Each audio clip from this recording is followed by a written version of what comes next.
Olá, nosso assunto agora é capacitância. Vamos falar sobre como encontrar capacitância em diversos tipos de capacitores e como associamos capacitores em circuitos. Bem, o capacitor de placas paralelas, que é esse carinha aqui, ó, redondinho, ele pode ser representado dessa forma. É uma placa onde se acumula cargas positivas e a outra placa se acumula cargas negativas. Essas placas são separadas por uma distância que a gente chama de D, e essa placa tem uma área que a gente chama de A. Como eu tenho cargas acumuladas entre as placas, eu vou ter aqui dentro uma diferença de potencial entre as duas placas. E acontece que essa carga armazenada em cada uma das placas, ela é sempre proporcional à diferença de potencial que existe entre as placas.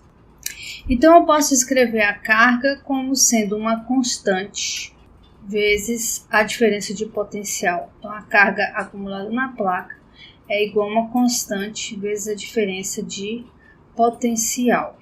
Essa constante é chamada a capacitância do capacitor. Ok? Agora, quanto que vale essa constante?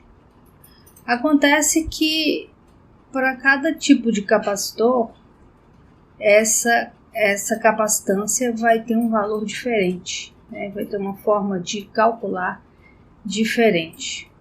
Então, vamos calcular primeiro para o capacitor de placas paralelas. Vamos calcular a carga, vamos calcular a diferença de potencial e então fazer a razão carga dividido por potencial para achar a capacitância. Ok? Então, considerando aqui um capacitor de placas paralelas, aqui eu tenho uma quantidade Q de carga positiva e aqui eu tenho a mesma quantidade Q de carga negativa. E o campo elétrico, a gente já sabe, entre duas placas paralelas é uniforme. A gente vai desconsiderar efeitos de borda, que seria aquele campo não constante aqui do lado de fora do capacitor. Então, a gente vai considerar que do lado de fora, esse campo é tão pequenininho que a gente pode considerar nulo. A gente só vai considerar campo entre as placas do capacitor. Então, eu quero calcular o campo elétrico, eu vou usar a lei de Gauss. Para usar a lei de Gauss, eu tenho que escolher uma superfície gaussiana. A gente pode escolher apropriadamente uma superfície gaussiana retangular, um paralelepípedo, assim, uma caixinha de sapato. Só que eu vou colocar um lado, esse lado aqui, ó, dentro da placa, esse lado aqui dentro do campo e esses ladinhos aqui estão fora do capacitor. Então eu vou dividir a integral nas laterais, tampa e fundo. Considerando então o DA, que é apontando para fora em cada uma das partes da superfície gaussiana, a gente vai ter que entre as placas do capacitor eu tenho o campo E paralelo ao DA. Então, essa integral vai ficar o módulo do campo elétrico, módulo do DA, cosseno de zero. Do lado de fora, nessas partes que estão fora do capacitor, toda ela, o campo elétrico é nulo. Então, essa integral em todas as áreas fora do capacitor, o campo elétrico é nulo. E fica faltando, então, essa partezinha aqui que eu coloquei dentro da placa. com a placa do capacitor é um condutor. E dentro do condutor, o campo elétrico é nulo. Então, vai anular nessa parte da integral também. Só vai sobrar o que nos interessa realmente, que é o campo entre as placas. Todas as outras integrais das outras partes se anulam. Então, eu vou ter o módulo do campo elétrico, o módulo do dA, cosseno de zero. Mas a gente sabe que o campo dentro das placas, ele é constante na área, né? Placas paralelas produzem um campo elétrico constante. Dessa forma, o campo elétrico pode sair da integral. O cosseno de zero é 1, então fica a integral de dA, que é exatamente a área da placa, que é só esse pedacinho aqui que está dentro do campo, né? Então, a carga acumulada na placa é igual a ε0, o campo dentro da placa, vezes a área. Agora, a gente vai calcular a diferença de potencial para a gente achar a capacitância desse capacitor. Então, para calcular a diferença de potencial, a gente usa essa integral de caminho. Eu vou escolher um caminho, do ponto inicial até o ponto final, integral de E escalar ds. Essa vai ser a diferença de potencial entre as placas. Então, eu vou escolher um caminho que vai da placa negativa para a placa positiva. Esse vai ser o meu caminho. Se esse vai ser o meu caminho, então eu vou ter a integral da placa negativa para a placa positiva de E escalar ds.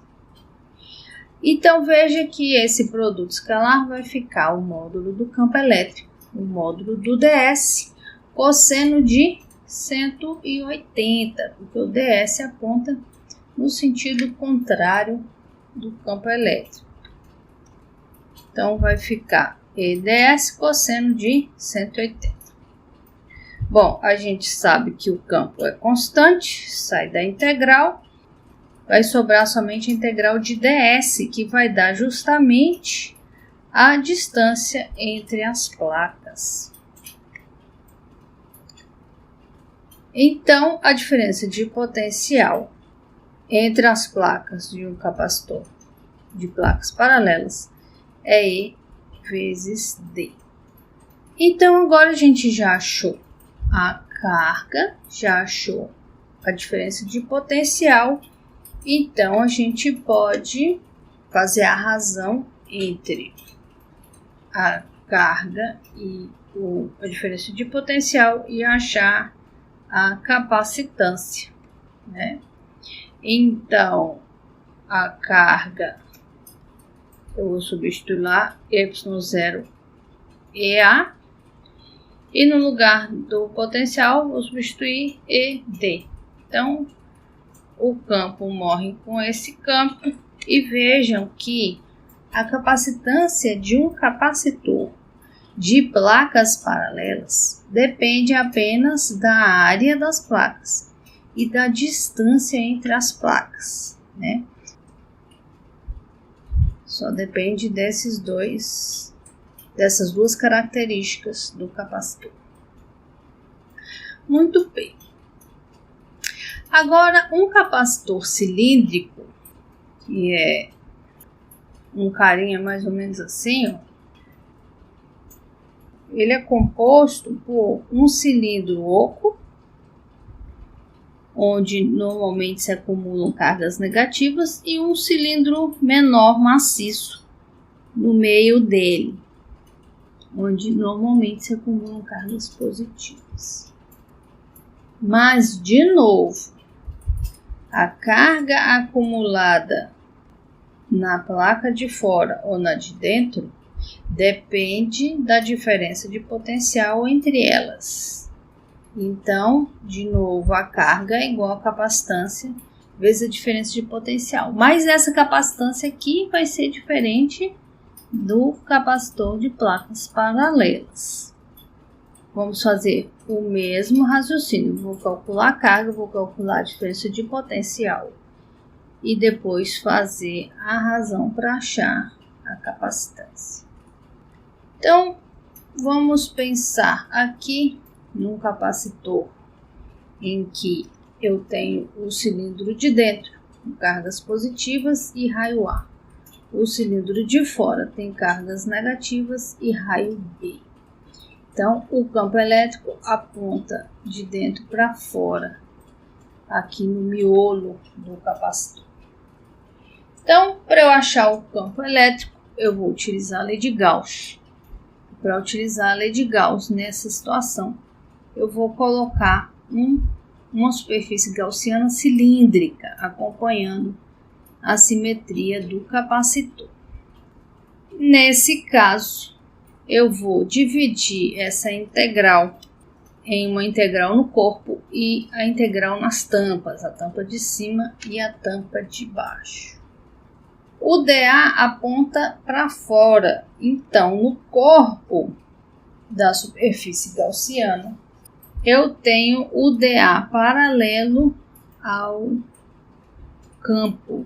Então vai ficar o módulo do campo elétrico, o módulo do dA, cosseno de zero. Agora, tanto na tampa quanto no fundo, né, na tampa de cima e na tampa de baixo, o dA aponta saindo aqui da folha e é perpendicular ao campo. Então, essa integral vai se anular, vai dar zero. Então, vai sobrar só a integral no corpo, que é o módulo do campo, o módulo do dA, cosseno de zero. Para uma distância R fixa, aqui, ó, o campo vai ter exatamente o mesmo valor em todos os pontos dessa superfície. Então, eu posso tirar ele da integral, já que aqui, ó, sob toda a superfície do corpo, o campo elétrico tem o mesmo valor, para uma mesma distância, até o centro do cilindro. Então, eu posso tirar ele da integral. Vai ficar a integral de dA, cosseno de zero, é 1. E a integral de dA é a área do corpo. O corpo é como um retângulo enrolado. Pensa numa folha de papel que você enrola fazendo um cilindro. Quando você desenrola, a área do retângulo é base vezes altura. A base vai ser essa parte aqui, ó, que é justamente 2π vezes o raio. E a altura é L, que é o comprimento do capacitor. Então, essa integral de dA vai ficar 2π vezes R, onde R é a distância aqui, e L é o comprimento do capacitor. Então, o campo elétrico dentro do capacitor é a carga dividido por 2πε0LR. Vamos deixar em termos do campo elétrico, porque ele não é constante no caminho. Então, a gente vai precisar dele para achar a diferença de potencial quando a gente caminhar de uma placa até a outra. Então, vou deixar em termos do campo elétrico mesmo. Então, vamos calcular a diferença de potencial para a gente achar a capacitância do capacitor cilíndrico. Vou deixar esse resultado guardado aqui e vou usar a integral de caminho para achar a diferença de potencial entre as placas. Então, eu vou fazer um caminho que vai da parte negativa para a parte positiva. Então, o meu campo elétrico é antiparalelo com o meu DS, né? O DS aponta para cá e o campo aponta para lá. Então, vai ficar módulo do campo elétrico, módulo do DS, cosseno de 180. O campo, dessa vez, não é constante, né? Nesse caminho, ele não é constante. Ele varia com 1 sobre R. Então, eu vou substituir aqui o campo elétrico e vou já logo tirar a carga dividido por 2πε0L da integral, porque isso aqui é constante. Então, dentro da integral vai ficar só 1 sobre R. Então, ficou que 2πε0L integral de ds sobre R. Mas eu tenho que escrever esse ds em função de R, para eu poder conseguir fazer essa integral. E acontece que o R a gente sempre define do centro para a borda. Então, o meu ds, que é de cima para baixo, vai ser exatamente menos o dr. Eles têm a mesma direção, só tem o sentido contrário. Então, vou substituir aqui menos o dr. Então, vai ficar negativo de novo. Esse negativo sumiu com o cosseno de 180, agora vai ficar negativo de novo. Então, vai ficar menos que sobre 2πε0L integral de RB, que é o início aqui, o RB, até o RA. Então, integral de B até A de RdR. A integral de dr dividido por R é ln de R. E eu tenho que avaliar de R igual a B até R igual a A. Vai dar o ln de B menos o ln de A, que é justamente a razão. Esse sinal de menos aqui fica ln de B menos ln de A, então vai ficar a razão ln de B dividido por A. Então, esse é o potencial no interior de um capacitor cilíndrico. Então, eu tenho a diferença de potencial em função da carga, o comprimento do capacitor, o raio externo e o raio interno. A gente viu que a carga é proporcional à diferença de potencial. E aí eu tenho o valor da capacitância, né? Capacitância é a carga dividido por V. Então, ficou passando tudo isso para lá e isso para cá, ficou 2πε0 L dividido pelo ln de B sobre A. E essa razão é justamente a capacitância. Então, essa é a capacitância de um capacitor cilíndrico, ok?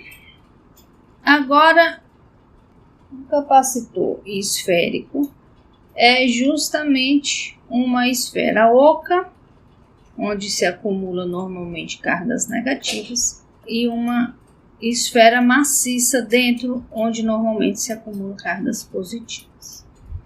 De novo, a carga é proporcional à diferença de potencial. Agora a gente vai achar quem é essa constante de proporcionalidade. Agora eu preciso calcular somente a diferença de potencial, porque eu sei como o campo se comporta aqui dentro, né? A gente já fez essa conta lá na lei de Gauss. A gente sabe que um corpo esférico carregado produz um campo igual a de uma carga pontual quando eu coloco a superfície gaussiana fora. Então, se eu colocar aqui no meio, só vai contribuir as cargas da esfera central, e esse campo é igual ao de uma carga pontual com a mesma carga, ok? Então, o campo elétrico dentro do capacitor cilíndrico é 1 sobre 4πε0 Q dividido por R. E eu vou calcular a integral de caminho para achar a diferença de potencial. Então, o caminho que eu vou escolher é esse aqui, que vai da placa negativa de fora para a placa positiva do lado de dentro. Então, a minha integral é da placa negativa para a placa positiva de E escalar ds. De novo, eu vou ter o módulo do E, módulo do ds, cosseno de 180. De novo, eu tenho cosseno de 180 porque o campo é daqui para cá e o ds é daqui para cá.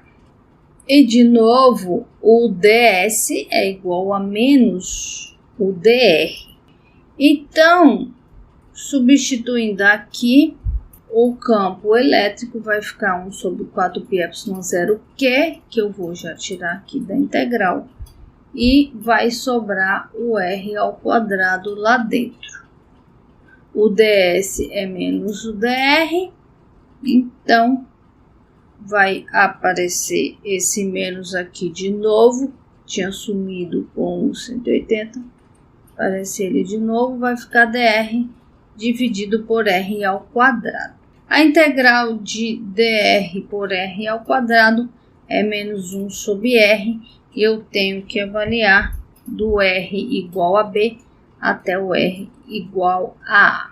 Então, vai ficar menos 1 sobre b menos 1 sobre a, com mais esse sinal de menos aqui de lá de fora, vai ficar 1 sobre a menos 1 sobre b. Só ajeitando aqui, tirando o mínimo, então o potencial é igual a Q sobre 4πε0, B menos A dividido por A vezes B. Então, esse é o potencial para um capacitor esférico. Então, esse foi o resultado que a gente achou. Então, vamos fazer a mesma coisa, né? A capacitância é Q dividido por V. Vou passar o V para cá dividindo, o resto todo para lá. Vai ficar Q sobre V, 4πε0 passou multiplicando, A vezes B passou multiplicando, B de menos A passou dividindo. E essa razão é justamente a capacitância. Então, essa é a capacitância de um capacitor esférico. Ok? Agora, a gente pode associar esses capacitores no circuito basicamente de duas maneiras, né? Eu posso fazer uma associação em paralelo, né? No caso aqui, eu vou ter uma bateria, né? E eu vou ligar esses capacitores nos polos positivo e negativo dessa bateria, de modo que todos eles terão a mesma diferença de potencial.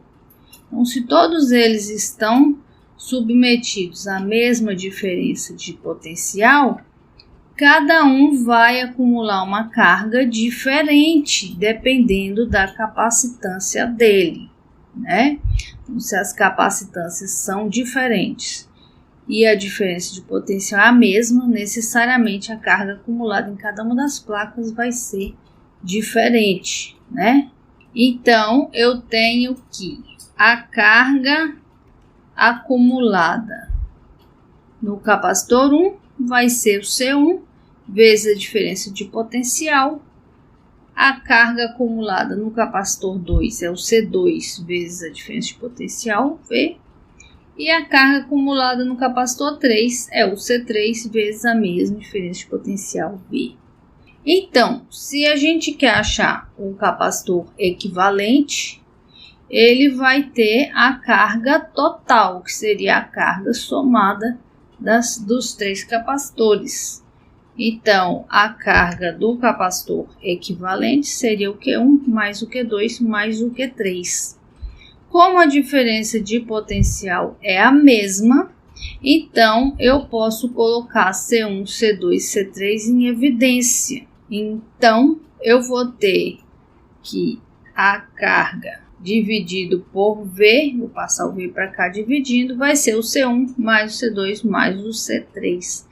E a carga dividido pela diferença de potencial é justamente a capacitância equivalente. Então, em capacitores associados em paralelo, a capacitância equivalente seria, então, a somatória de cada uma das capacitâncias dos capacitores individuais, ok?